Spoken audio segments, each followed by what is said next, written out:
फक्त माझी विनंती आपल्या सगळ्यांना, माझ्या तरुण भावांना माझी विनंती आहे, खूप ऊन पडलेलं आहे, वेळ पण बराच झाला आहे, मला 10 मिनिटंच फक्त बोलायचं आहे. त्याच्यानंतर मी गावागावामध्ये सभा घेणार आहे, त्यावेळेस मी यथोचित बोलणार आहे.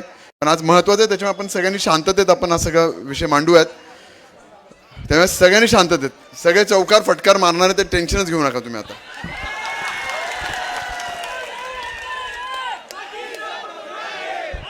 आजच्या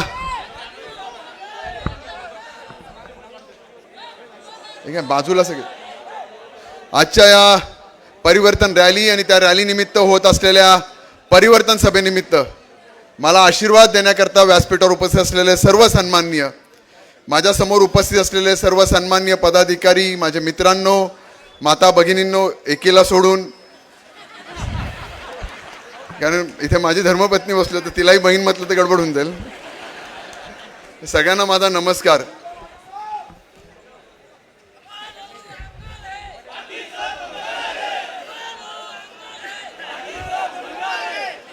मला वाटतं उद्या 29 तारीख आहे, ऑलमोस्ट सगळ्यांचे फॉर्म भरून झालेले आहेत. 24 तारखेला माननीय आमदारांनी फॉर्म भरला, त्यांनी तो युतीमार्फत फॉर्म भरला. 25 तारखेला ताईंनी फॉर्म भरला, तो आघाडीमार्फत भरला. 24 तारखेलाच भाऊंनी पण फॉर्म भरला, त्यांनी तो अपक्ष फॉर्म भरला.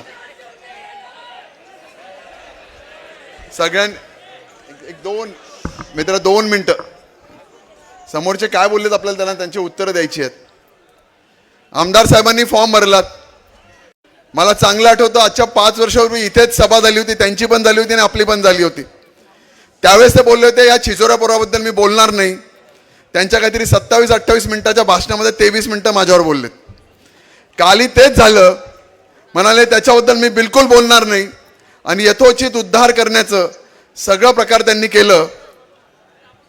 आता शिंदे सर बोललेत की त्यांनी माझ्या उंचीबद्दल बोललेत. माझ्या भाऊ अमोल भाऊंची उंची खूप छोटी आहे ना आप्पासाहेब, त्यात वाईट काय असावं? माझी उंची कमी आहे तर कमी आहे, पण आप्पासाहेबांना एक छोटंसं उदाहरण इतिहासातलं आठवण करून देतो. आप्पासाहेब, तुमचा काल फॉर्म भरायला कोण आलं होतं? कोण आलं होतं? आप्पासाहेबांकडे गर्दी नव्हती. त्यांनी पहिला फोन केला मुख्यमंत्र्यांना, मुख्यमंत्र्यांनी फोन केला DCM साहेबांना, देवेंद्र फडणवीस साहेबांना. देवेंद्र फडणवीस साहेबांनी 10-10, 15-15 फोन केले गिरीश भाऊंना. आणि जेव्हा खूप सारे फोन झालेत, त्यावेळेस कुठेतरी जिल्ह्यातले 2 मंत्र्यांना इथे यावं लागलं. दुसऱ्या दिवशी फॉर्म भरला ताईंनी, त्यांनी तर डायरेक्ट महाराष्ट्राचे नेते आणलेत. आदित्य ठाकरे ते इथे आलेत, त्यांच्या फॉर्म भरण्याकरता ते इथे आलेत. पण मी या दोघांना सांगू इच्छितो, तुमचे फॉर्म भरण्याकरता नेते आलेत, पण अमोल शिंदेचं प्रेम बघा की मला फॉर्म भरण्याकरता इथली प्रेम जनता माझ्यापर्यंत आली आहे. आप्पासाहेब आणि ताईंनाही सांगू इच्छितो, दोघांनी गर्दी खूप दाखवली म्हणून म्हणतोय.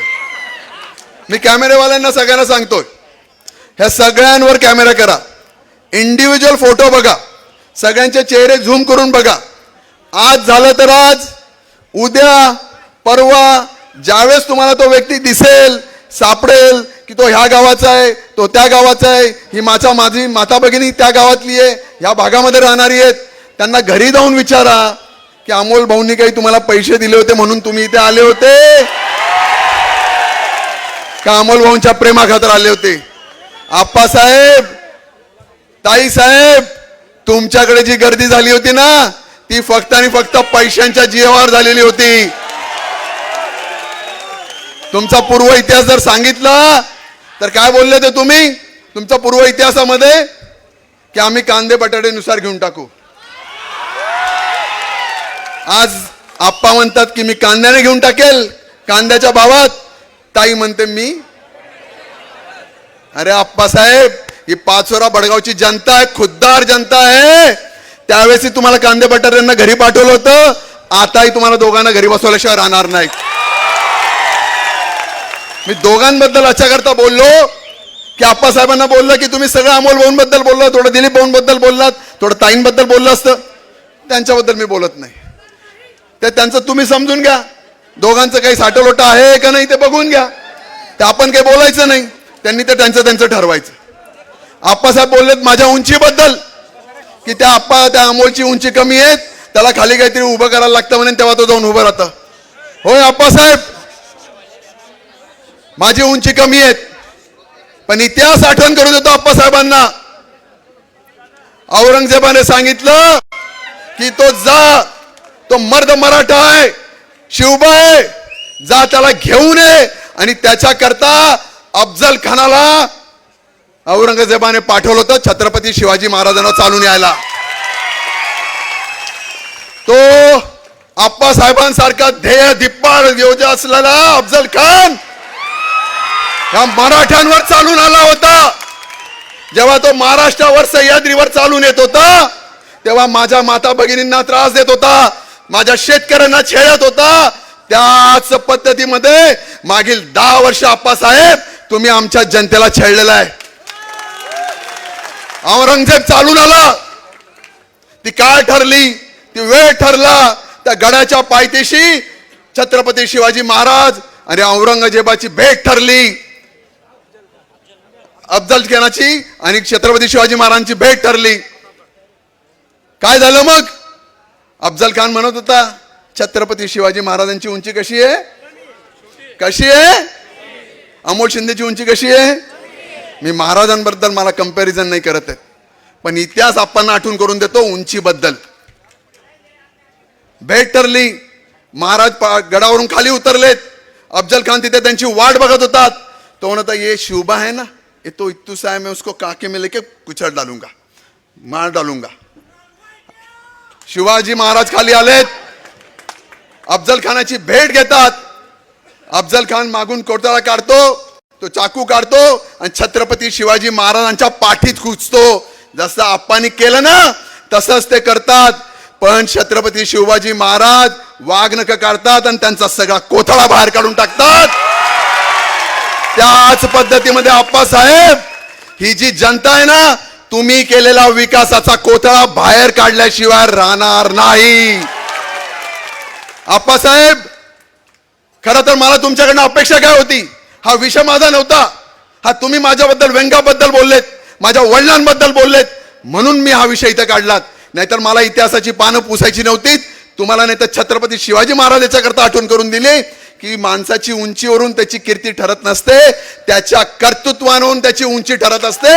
आप्पा, मला मागचं कर्तृत्व होतं, त्याच वेळेस या जनतेने मला भरभरून प्रेम दिलं, म्हणून मला 75,000च्या आसपास मतं मिळाले. थोडक्यात का होईना तुमचा निसट्टा विजय झाला आणि माझा पराजय झाला होता. अन्यथा मागच्या 5 वर्षापूर्वीच तुमचा पराजय झालेला होता. आप्पा काय बोललेत? आप्पा बोलताना बोललेत काय मला कळालंच नाही. खरं तरी विषय काय होता, त्यांनी विषय काढला नगरपालिकेचा. माझे वडील इथे बसलेत, माझे काका इथे बसलेत, म्हणाले की मी 19 नगरसेवक निवडून आणले होते, मी महाविकास आघाडी केली होती, दिलीप भाऊंना तर काहीच भेटलं नाही आणि 19 नगरसेवक निवडून आणलेत आणि मी पंडित शिंदेला नगराध्यक्ष केलं म्हणे. फक्त माहिती म्हणून तुम्हाला सांगतो, इथे ग्रामीण भागातले लोक आहेत. ग्रामीण भागामध्ये जेव्हा इलेक्शन्स होतात तेव्हा तुमच्या वार्डामधून 3 लोक निवडून येतात, बरोबर ना. त्यावेळेस पहिल्यांदा महाराष्ट्रामध्ये नगरपालिकेचे इलेक्शन झाले होते. नगरपालिकेच्या इलेक्शन मध्ये वार्डातून, म्हणजे तेव्हा प्रभाग झाला होता, प्रभागातून 4 लोक निवडून येत होते आणि अशा पद्धतीत प्रभाग पडले होते. 25 नगरसेवक निवडून आणायचे होते. शिवाजीनगर आणि त्या भागातून पंडित तात्याच्या नेतृत्वामध्ये 4 लोक निवडून आलेत. रिलायन्स पेट्रोल पंप आणि त्याच्या पाठीमागच्या भागातून सतीश बापू उभेत, त्यांच्या नेतृत्वामध्ये 4 लोक निवडून आले होते. इकडे कृष्णापुरी आणि बाहेरपुराचा भाग आहेत, इथे बंडू चौधरी निवडून आलेला होतात.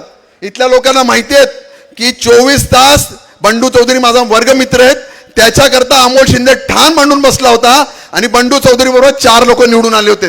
म्हणजे 19 पैकी 12 लोक हे शिंदे कुटुंबामुळे निवडून आलेले होते. किशोरप्पा तुमच्यामुळे निवडून आले नव्हते. आणि ज्या वार्डामध्ये किशोरप्पा उभे होते त्या वार्डामध्ये फक्त किशोरप्पा आणि शीतल सोमवंशी निवडून आले आणि 2 लोक पडले होते. किशोरप्पा तुमचं तिथे कर्तृत्व नव्हतं. तुम्ही काय तुमच्या खिशातून काढून आम्हाला नगरपालिका दिली नव्हती. ही आमच्या कर्तृत्वावर आणि आमच्या जिद्दीवर आम्ही घेतली होती. तुमच्या ताकद असेल तर तुम्ही करून दाखवलं असतं. दुसऱ्या वर्षी जेव्हा इलेक्शन झालं ना त्यावेळेस तुमचे फक्त 11 लोक निवडून आले, 9 लोक अमोल शिंदेने निवडून आणले होते. त्याच्या खोटं बोलायचं आणि चुकीचं बोलायचं हा विषय इथे नव्हता. फक्त आप्पांना कळवण्याकरता मी सांगतोय की आप्पा हे तुम्ही गप्पा मारायला नका सांगू. सगळं तुमचं काढलं ना तर मला वेळ लागेल. खरं तर मला अपेक्षित होतं आप्पाने काय बोललं पाहिजे होतं. आप्पा काय बोललेत की मी 3,000 कोटीचा विकास केला बोललेत ना ते. पण मला म्हणाले की 3,000 कोटीचा विकास करण्याकरता मला 2 तास लागतील. आप्पासाहेब तुम्ही 2 मिनिटं सुद्धा या विषयावर बोलले नाहीत. पूर्ण त्यांचं 29-30 मिनिटाचं भाषण आहे का 2 मिनिटं सुद्धा बोलले नाहीत. आणि आप्पा काय बोललेत की मी कोविडमध्ये काय काय केलं त्याच्याबद्दल सांगत होते. अहो आप्पा तुम्हाला कदाचित माहिती नसेल 2019ला इलेक्शन झालं. 21 मार्च 2020ला कोविड लागलात. कोविड लागल्यानंतर पहिल्या 1-2 महिने 1.5 महिन्यामध्येच पाचोऱ्यामध्ये एक वेगवेगळ्या भागामध्ये 4-5 ठिकाणी आपल्याला कोविडचे पेशंट सापडले. कोविडचे पेशंट सापडल्यानंतर तिथे बॅरिकेटिंग केलं गेलं होतं. माहिती आहे का तुम्हाला. जिथे बॅरिकेटिंग केलं गेलं त्याला काय क्वारंटाईन झोन म्हणत होते. क्वारंटाईन झोन झालं. मी गिरीश भाऊंना फोन लावला. भाऊ आमच्या इथे 5-7 पेशंट सापडले आहेत. सगळेजण घरात मध्ये बसलेले आहेत. सगळेजण क्वारंटाईन झालेत. गिरीश भाऊ मला म्हणाले थांब मी लगेच येतो. भाऊंनी मला फोन केला 4 वाजता की अमोल मी निघालेलो आहे. प्रांतांना फोन कर की मी येतोय. गिरीश भाऊ इथे आलेत. हा 1.5 महिन्याचा काळ आहे मित्र. तुम्ही सगळेजण घरात बसले होते. मी आणि गिरीश भाऊ प्रांत ऑफिसला गेलो. प्रांत ऑफिसला गेल्यानंतर तिथे भाऊंनी विस्तृत बैठक घेतली. त्या बैठकीमध्ये प्रांत सीओ सगळ्या प्रकारचे अधिकारी आपला DYSP साहेब सगळे मेडिकलचे ऑफिसर्स असे जवळजवळ 15 लोक तिथे उपस्थित होते. आम्ही पूर्ण पाचोरा शहराचा दौरा केला. जिथे तिथे क्वारंटाईन झोन झालाय त्याच्याबद्दल गिरीश भाऊंनी माहिती घेतली. काही सूचना केल्यात आणि भाऊ चालले गेलेत. दुसऱ्या दिवशी ज्या दिवशी भाऊ गेलेत त्याच रात्री मला 11 वाजता आपल्या प्रांत साहेबांचा फोन येतो की आपले कचरे साहेब जे आपलं कातकाडे साहेब आहेत ते आपले DYSP होते त्यांना कोविडची लागण झाली अमोल भाऊ. त्याच रात्री म्हणजे 1.5 महिना झाला होता. मी गिरीश भाऊंना फोन केला. गिरीश भाऊ गेलेत. मी 8 दिवस क्वारंटाईन म्हणजे घरामध्ये वेगळ्या बाजूला राहिलो होतो. सांगायचा उद्देश असा आहे आप्पासाहेब त्यावेळेस तुम्ही घरात बसलेले होते आणि मी फील्डवर होतो. तुम्हाला एकदा झाला ना ह्या अमोल शिंदेला 2 वेळेस कोविड झाला. तुम्ही काय सांगतात की मी हे अमुक केलं तमुक केलं. आर्सेनिकच्या काय बॉटल्स पाठवल्यात आणि त्या पंडित शिंदेच्या घरी पाठवल्यात त्या दिलीप वाघच्या घरी पाठवल्यात. आप्पासाहेब सगळ्यात पहिले फील्डवर काम करणारे जे डॉक्टर्स होते ना त्यांना जे PP किट मास्क सॅनिटायझर हे जे कोणी पाठवलं असेल ना अमोल शिंदेने पाठवलं. सगळे गाव जर सॅनिटायझर कोणी केले असेल ना तर अमोल शिंदेने केलं. लोकांना होत नव्हतं. जेवढी माझी यथाशक्ती होती. कदाचित तुम्हाला माहित नसेल पाचोरा आणि भडगाव शहरामध्ये रोज 2500 कुटुंबांना जेवण देण्याचं काम कोणी केलं तर अमोल शिंदेने केलं. तांदूळ आणि गहू साधारण 10,000 कुटुंबापर्यंत पोहोचवण्याचं काम कोणी केलं तर अमोल शिंदे केलं. आप्पासाहेब हे सगळं जेव्हा झालं ना 1-2 मिनिटं फक्त आजान सुरू होतं. 1-2 मिनिटं थांबू.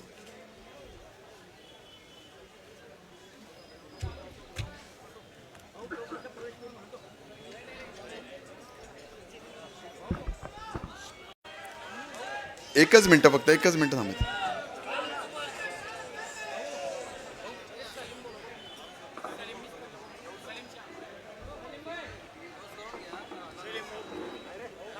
أعوذ بالله من الشيطان الرجيم بسم الله الرحمن الرحيم اللهم صل على سيدنا ومولانا محمد بارك وسلم صلوا عليه الصلاة والسلام عليك يا رسول الله صلى الله تعالى عليه وسلم الله أكبر الله أكبر الله أكبر الله أكبر أشهد أن لا إله إلا الله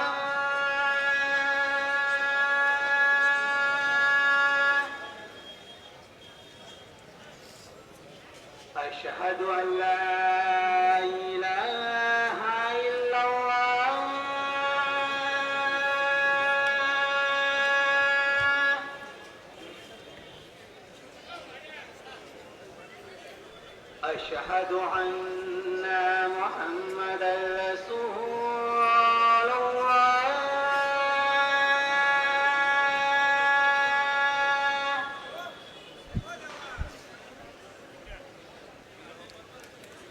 أشهد أن محمدا رسول الله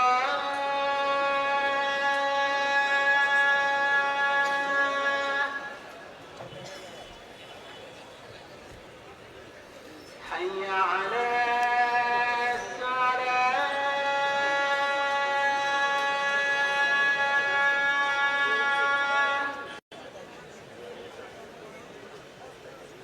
حي على الصلاة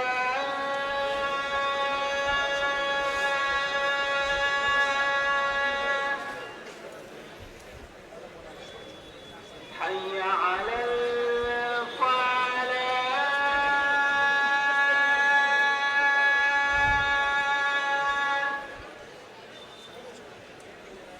حي على الفلاح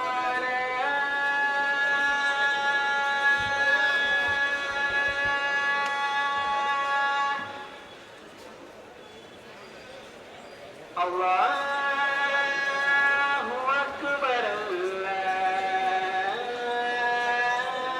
الله أكبر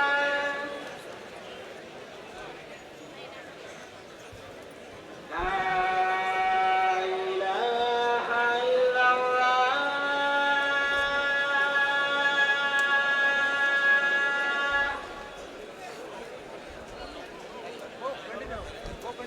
हॅलो. खरं तर खुदा पण आपल्याला मेहरबान आहे आणि भगवान पण आपल्यावर मेहरबान आहे.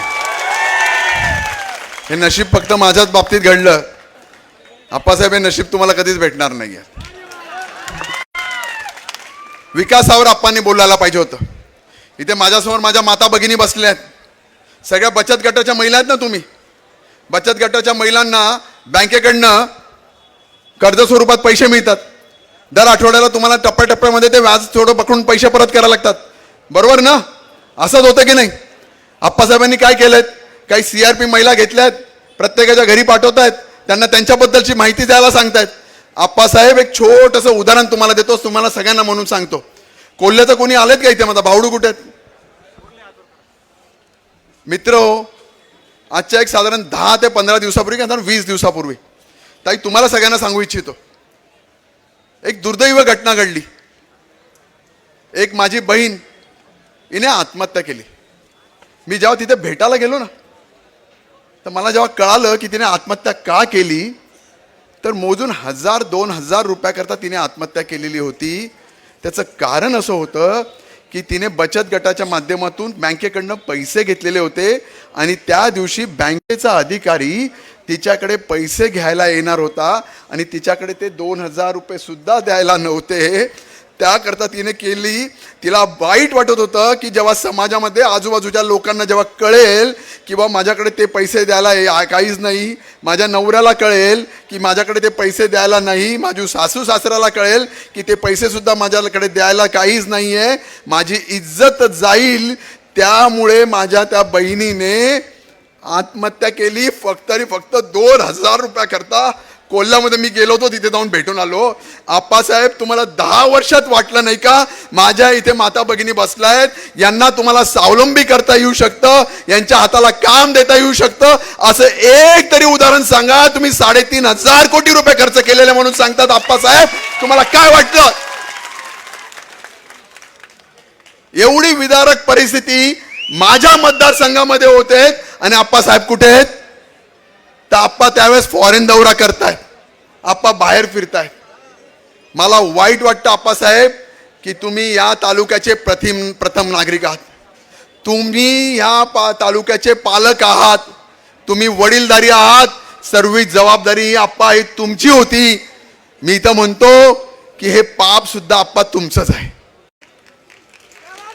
काय केलं आप्पा? काय बोललेत की पूर्वी म्हणे इथे 2च ठेकेदार होते, आता मी असंख्य ठेकेदार केलेत, इथल्या तरुणांना मी म्हणे ठेकेदारीमध्ये घेतलं.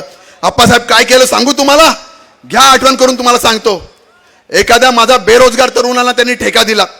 ठेका एक विशिष्ट कंपनीच्या नावाने दिला. ठेका घेण्याच्या अगोदर त्याला म्हणाले 4 ते 5% तुम्हाला कमिशन द्यावं लागेल.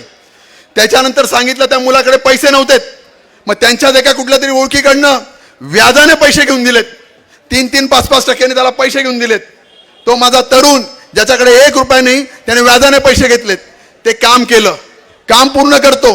काम पूर्ण झाल्यानंतर त्याचं बऱ्याच महिन्यानंतर पैसे निघतात. बऱ्याच दिवसानंतर पैसे निघाल्यानंतर आप्पा त्याच्यातून त्यांचं स्वतःची टक्केवारी काढतात. सगळे गोळाबेरीज केल्यानंतर जेव्हा जे पैसे उरतात, म्हणजे पहिलं कमिशन, व्याजाचे पैसे, आप्पाची टक्केवारी, त्यानंतर करताना जेव्हा बघतो तर त्याने जे काही पैसे व्याजाने घेतलेले असतात ना त्याच्यापेक्षा सुद्धा कमी पैसे त्याला मिळतात. आप्पासाहेब, त्या तरुणाला तुम्ही दारिद्र्याच्या खाईमध्ये अजून ढकललं, त्याला तुम्ही कर्जबाजारी केलं.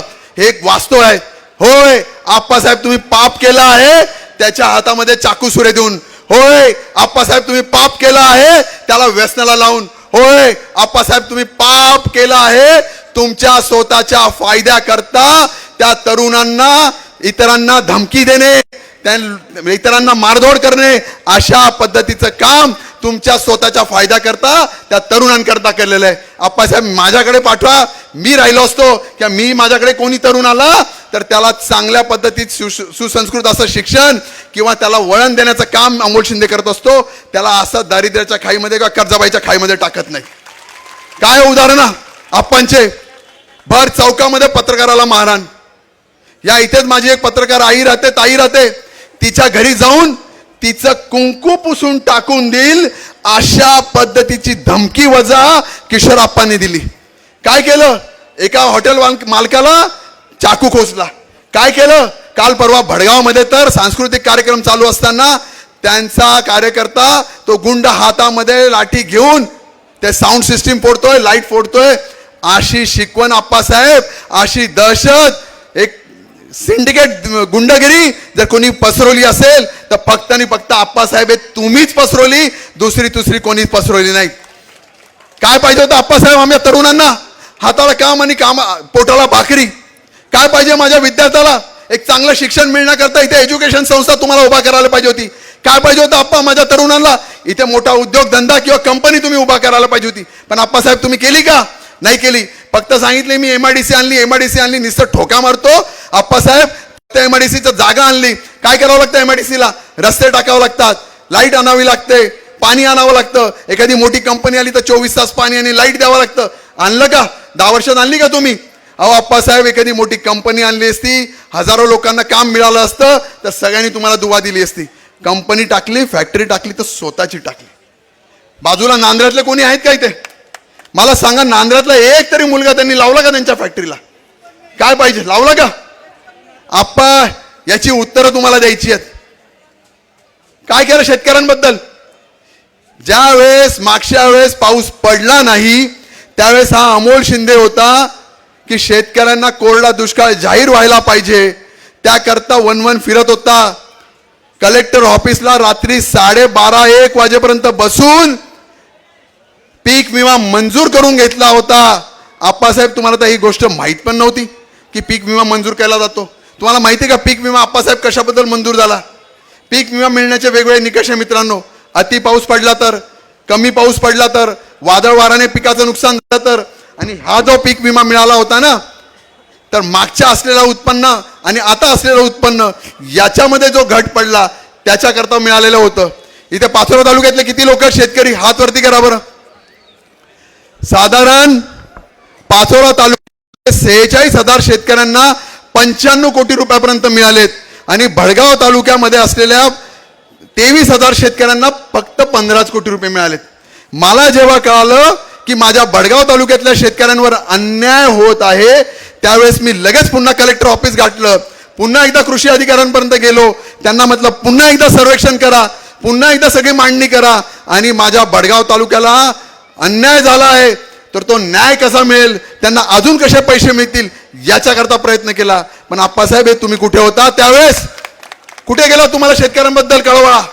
मी तुम्हाला चॅलेंज करतो की तुम्ही एक जरी पत्र दाखवून दिलं ना की मी मान्य करून घेईल की ह्या पीक विमा मिळण्याकरता तुम्ही केलात.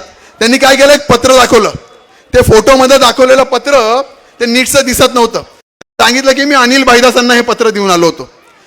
म्हणजे जायचं मुंबईला आणि गेले नागपूरला. अनिल भाईदास हे मदत व पुनर्वसन मंत्री आहेत. त्याचा या गोष्टीशी काडी मात्राचा संबंध नाही. हा विषय कृषी मंत्रालयाच्या खात्याशी आणि मुंडे साहेबांशी निगडीत आहेत. मी गिरीश भाऊंकडे कंटिन्यू जात होतो. गिरीश भाऊंच्या कार्यालयामध्ये गिरीश भाऊंच्या घरी मुंडे साहेबांना बोलून गिरीश भाऊंनी हा प्रश्न सोडवला. आप्पासाहेबांना तर माहितीच नव्हता. आप्पासाहेब आमच्या शेतकऱ्यांना काय लागतं, काय पाहिजे असतं, आमच्या शेतकऱ्यांची एवढीच एक मात्र रास्त अपेक्षा आहे. मित्र हो, मी तुम्हाला सांगतो की मी काय काम करणार. पहिल्या वर्षांमध्येच सगळे शेत पांदन रस्ते पूर्ण केल्याशिवाय राहणार नाहीत. जळगावपासून पाचोऱ्यापर्यंत, पाचोऱ्यापासून चाळीसगावपर्यंत, येवल्यापर्यंत 1000 कोटीचा रस्ता झाला. 100% आम्हाला मान्य आहेत. विकास झाला पाहिजे, कॉन्क्रीट रोड झाला. मला सांगा, आपण शेतकरी आहोत. नांद्रातला राहणारे कधी शेतकरी आहेत, माझा पानचा राहणारे शेतकरी आहेत, माझा भडगावचा राहणारे शेतकरी आहेत. तो 365 दिवसात किती वेळेस जातो जळगावला? 1 वेळेस, 5 वेळेस, 10 वेळेस, 15 वेळेस. पण त्याच्या शेतीवर किती वेळेस जातो? 50 डिग्री 40 डिग्री टेम्परेचर पडलेलं आहे. शेतीमध्ये काही पिकलेलं नाही. शेती जशीच तशी आहेत, कुठलाही बांध हलत नाही. तरी तो एवढ्या रखरखत्या उन्हामध्ये माझा शेतकरी बांधव तिथपर्यंत चालत जातो आणि आपली शेतीला जाऊन बघून येतो. मग त्याला काय अपेक्षित आहे? हां, त्याला एवढंच अपेक्षित आहे की माझ्या घरापासून माझ्या शेतीपर्यंत एक चांगला आणि पक्का रस्ता नीट झाला पाहिजे. होय मित्र, मी तुम्हाला देणार. हे तर आश्वासन किशोरप्पा मागच्या 10 वर्ष देत आहे. काय पाहिजे त्याला? त्याला चांगली वीज पाहिजे. आज ट्रान्सफॉर्मर आहेत, पण एका ट्रान्सफॉर्मर किती कनेक्शन आहेत? 50-50, 30-30, 40-40 कनेक्शन आहेत. आता आपला नवीन हंगाम येणार आहेत. विहिरीमध्ये पाणी आहेत, नदीमध्ये पाणी आहेत. आपण जेव्हा पीक लावू तेव्हा आपण मोटर सुरू करायला जाऊ पाणी देण्याकरता. एका वेळेस 40-40 मोटरही सुरू होतात. ट्रान्सफॉर्मर ते डीपी फेल, बळून जळून जाते. ती डळून झाल्यानंतर काय होतं? 1 महिना डीपी मिळत नाही. याच्याकरता सुद्धा अमोल शिंदेने आंदोलन केलं. आप्पासाहेब, तुम्हाला 10 वर्षात सुचलं नाही की अजून 10-15 ट्रान्सफॉर्मर दिले पाहिजे होते? प्रत्येक गावाला एक्स्ट्रा ट्रान्सफॉर्मर दिले गेले पाहिजे होते, ज्याच्याने वीज भरपूर आहे, मुबलक वीज आहे, पण माझ्या शेतकऱ्याला नीट वीज मिळू शकेल. याच्याकरता तुम्ही काही केलंय का? कधीच काही केलं नाही. मित्र हो, बोलण्यासारखं खूप आहे. पण आप्पासाहेब, मी जाता एवढंच सांगून देतो की यावेळेस तर लाखांच्या मतांचे घेतल्याशिवाय तर अमोल शिंदे थांबणारच नाही. त्याचं कारण एवढंच आहे मित्रांनो, की सगळ्यात नशीबवान माणूस जर कोण असेल पाचोरा बडगाव मध्ये तो अमोल शिंदे आहेत. आप्पासाहेब, माझ्याकडे सगळ्यात जास्त प्रामाणिक, निष्ठावान, एकनिष्ठ कार्यकर्ते पदाधिकारी कोणाकडे आहे? अमोल शिंदेकडे आहे. सोन्यासारखी लोक जर कोणाकडे आहे तर फक्त अमोल शिंदेकडे आहे. तुमच्याकडे सगळे ठेकेदार आहेत, ताईकडे तर फक्त कॉर्पोरेट कंपनी आहेत, आणि भाऊंकडे तर आता काहीच राहिलेलं नाही. खरं तर भाऊ का उभे राहिले मला माहिती नाही, पण असं काही जण म्हणतात 60-40चं राजकारण म्हणून भाऊ उभे राहिले. आता ते त्यांनाच माहिती, मी त्याच्याबद्दल काही जास्त बोलू शकत नाही. पण निष्ठावान आणि प्रामाणिक कार्यकर्त्यांच्या जोरावर यावेळेस मित्र आपण बाजी मारल्याशिवाय राहणार नाही. खरं तर मी लाख मताच्या जोरावर म्हणतो ना. आप्पासाहेबांनी काय सांगितलं माहितीये? आप्पासाहेब म्हणाले की माझा जो बूथ सगळ्यात जास्त प्लस करून देईल ना त्याला काय देईल? 1 लाख काय बुलेट. आप्पासाहेबांकडे भरपूर खोके हो मित्रांनो, त्याच्यावर ते काय करायचं ते करतील. आप्पासाहेब, तुम्ही लोकांना लाख रुपये देताल, बुलेट द्याल, पण मित्र मी तुम्हाला सांगतो, जो माझा पदाधिकारी कार्यकर्ता आहे ना तो 1 मताने का होईना आणि 200-500 किती मताने बूथ प्लस करून द्याल, आणि त्यांच्या सगळ्यांकरता मी सांगतो, मी माझं पूर्ण आयुष्य तुमच्याकरता द्यायला बसलोय. माझं संपूर्ण आयुष्य, माझा रक्त न रक्ताचा थेंब मी या पाचोरा बडगाव जनतेकरता द्यायला बसलोय. तुमचे सगळ्या सुखदुःखाचा साथीदार म्हणून अमोल शिंदे तुमच्या बरोबर राहणार आहेत. आप्पासाहेब, याची विराट रॅली बघितली का तुम्ही? मित्र, हे भाग्य फक्त अमोल शिंदेला मिळालं की मला कदाचित तुम्हाला इथे, तुम्ही माता भगिनी तुम्ही इथे बसल्यात, तुम्हाला माहित नसेल, मी जसं गाडीच्या खाली उतरलो ना, तर मला खाली जमिनीवर पाय सुद्धा ह्या मित्रांनी मला ठेवू दिलं नाही. प्रत्येकाने मला खांद्यावर उचलत या व्यासपीठापर्यंत घेऊन आलेले आहेत. एवढं नशीब फक्त अमोल शिंदेच्या आलाय. आप्पासाहेब, हे नशीब तुम्हाला तुमच्या आयुष्यात मिळणार नाही, कारण तुम्ही लोक पैशाने मोजतात आणि मी हृदयाने लोक जोडतो, तुम्ही पैशाने लोक जोडतात. बोलण्यासारखं खूप आहेत. जेव्हा सभा होतील ना, तेव्हा हा विषय सोडून आप्पांच्या प्रत्येक गोष्टीवर वारमी करणार आहेत. सगळ्या गोष्टी त्यांच्या विकासाच्या बाहेर काढणार आहेत. त्यांनी कसा विकास केला ते सगळं सांगणार आहेत. खरं तर आप्पा बोलताना दिलीप भाऊंबद्दल थोडं असं बोललेत की दिलीप भाऊंचा पोरग पण बोललेत. खरं तर आप्पासाहेब, तुम्ही जेव्हा समोरच्याकडे एक बोट करतात ना, तर 4 बोटं कोणाकडे असतात? जर कधी मी तुमच्या मुलाबद्दल किंवा इतर कुटुंबाबद्दल बोललो ना, तुम्हाला खूप वाईट वाटेल. पण आप्पासाहेबांनी हे मी याच्याकरता आठवण करून देतो, कदाचित तुम्हाला माहीत नाही, 5 वर्ष सरत आलेत, 5 वर्ष संपून गेलेत. आप्पासाहेबांनी सुद्धा या मराठ्याला खूप सारा आतून त्रास दिलेला आहे. कोविड काळामध्ये माझ्या आईला, माझ्या वडिलांना, माझ्या काकांना पकडण्याकरता पोलीस गाडी सुद्धा माझ्या घरी आप्पासाहेबांनी पाठवली होती. शिक्षण खात्याबद्दल, माझ्या शाळेबद्दल त्यांनी वरती कंप्लेंट केली होती. खरं तर आप्पा निवडून आल्यानंतर हिवाळी अधिवेशन झालं, त्यांनी इथल्या सर्वसामान्य जनतेबद्दल, इथल्या शेतकऱ्यांबद्दल विधान भवनामध्ये आवाज उठवायला पाहिजे होता, पण त्यांनी थेट माझ्या शाळेबद्दल आवाज उठवला. आणि आवाज उठून जबरदस्ती का होईना माझ्या शाळेची चौकशी लावण्याचा प्रयत्न केला.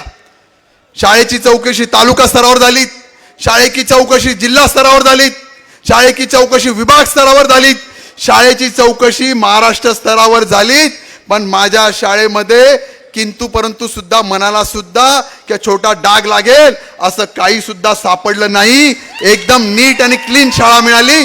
मागच्या वर्षी मुख्यमंत्र्यांचं चांगली शाळा म्हणून विभागामध्ये, म्हणजे तालुक्यात पहिलं, जिल्ह्यात पहिलं, विभागात 3रं बक्षीस सुद्धा तुमच्या मुख्यमंत्र्यांनी माझ्या शाळेला दिलं. पण आप्पा, तुम्ही अशा वागल्यामुळे काय झालं माहितीये का? इथे असलेले सगळ्या शिक्षण संस्थेमध्ये जे काही शिक्षक होतेत ना, किंवा जे माझे तरुण BEd DEd झालेले होतेत ना, जे तरुण जे होते, ज्यांना नोकरीची अपेक्षा होती, जे जिल्ह्यातले होते, महाराष्ट्रातले होते, यांना सगळ्यांना नोकरीपासून वंचित राहावं लागलं. त्यांना नोकऱ्या मिळाल्या नाहीत, उलट त्यांना आर्थिक भार सोसावा लागला. तरुणांच्या जर कधी नोकरी खाण्याचं काम जर कधी कोणी केलं असेल ना, तर या किशोरप्पांनी केलेलं आहे. हे सगळ्या शिक्षकांना माहिती आहे की कसा त्रास त्याने यांना दिलेला आहे. मला तर काहीच फरक पडला नाही आप्पासाहेब, माझी शाळा नीट अँड क्लीन होऊन निघाली. खरं तर मला याबद्दल तुम्हाला खूप काही सांगायचं आहे. काल तुम्ही शिक्षकांना पार्टी दिली म्हणे, त्यांना खूप काही खाऊ घातलं. आप्पासाहेब, सगळ्यांनी तुमचं खाऊन घेतलं, पण मत कोणी तुम्हाला देणार नाही.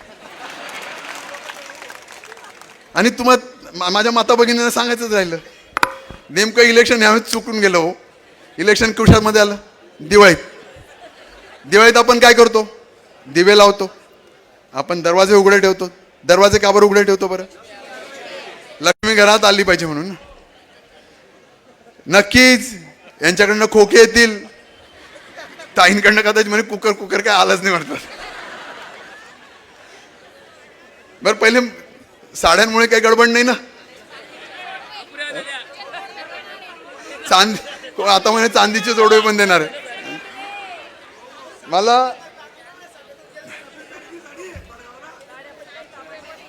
हा, ते जाऊ, तो दिवाळी आहेत, दिवे लावले जातील, दरवाजा उघडे ठेवले जातील. लक्ष्मीला नाही म्हणायचं असतं का? लक्ष्मीचं आगमन झालंच. आप्पासाहेबांकडनं येईल, ताई साहेबांकडनं येईल, कदाचित नाही कोणाला म्हणायचं. पण मी हात जोडून तुम्हाला विनंती करायला आलोय, मतदान करताना मात्र सरस्वतीचा विचार करायचा. मित्रो, इलेक्शन हे 5 वर्षाकरता असतं. 2014ला झालं, 2019ला झालं. 19ला आपण लढलो, आता 24ला झालं. पण मी इथे बसलो आहे, इथे बसले तुम्ही माझे सगळे पदाधिकारी आहेत, इथली जनता आहेत. पण येणारं इलेक्शन आहे ना, हे 5 वर्षाकरता नाही, तर तुमचं भविष्य बदलण्याकरता हा अमोल शिंदे सक्षम झालेला आहे. पुढचा 5 वर्ष नाही, तुमचं आयुष्य या पुढच्या 5 वर्षामध्ये या मनगटामध्ये इतकी ताकद आहे की ते बदलल्याशिवाय राहणार नाही. मी जाता जाता तुम्हाला सगळ्यांना हात वरती करून विचारतोय, सगळ्यांनी हात वरती करा, ते वज्रमूठ करायची आहेत. ही परिवर्तनाच्या रॅली करता, हे परिवर्तन घडवण्याकरता तुम्ही सज्ज आहात ना? अमोल शिंदे याला साथ द्यायला तुम्ही तयार आहात ना? अमोल शिंदेला तुम्ही आशीर्वाद द्यायला तयार आहात ना?